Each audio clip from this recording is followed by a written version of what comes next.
Psalm 31:18 that says, "Let their lying lips be silenced, for for with pride and contempt they speak arrogantly against the righteous."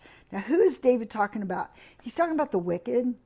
You know, if we back up just a little bit, he said, but let the wicked be put to shame and be silent in the realm of the dead. He's trying to flip the kind of life that he feels like he's living. He feels like people have forgotten him. He feels almost in this death experience, but he's saying, instead of me going there, Lord, flip it. Let my enemies, let those who are lying, let the arrogant, let the prideful sense this feeling of shame and remorse. You know, and he's in a desperate state. Have you ever prayed that prayer against those that you consider wicked, that the enemies of this life? Let their shame be made known. Let the arrogant, let their face experience shame. Let it be known. And man, in our day, it does seem like there's some things that are being known about others. And, you know, the media does a great job of allowing people's sin to become public. You know, and I think this is kind of what David was saying. Let that be known. Let them not be hidden, but let it become obvious.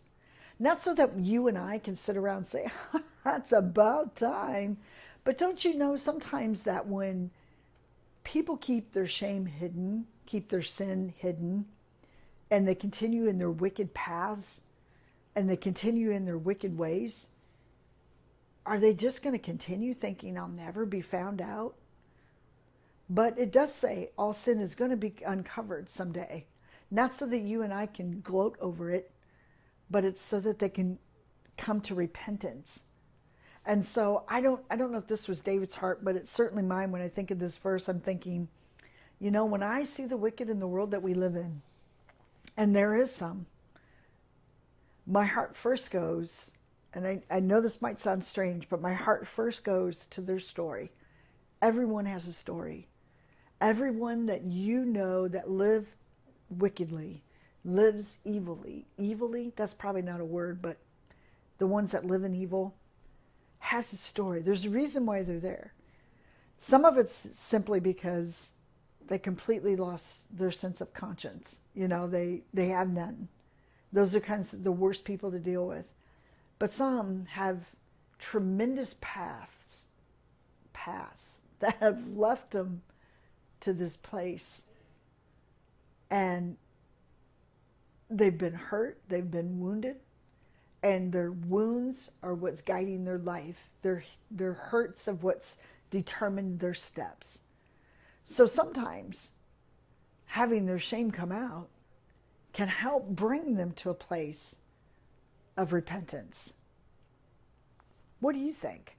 I mean, if our God is a merciful and just God, and he's able to see inside people's lives and what's going to bring them to this place. David wanted God to get a hold of them.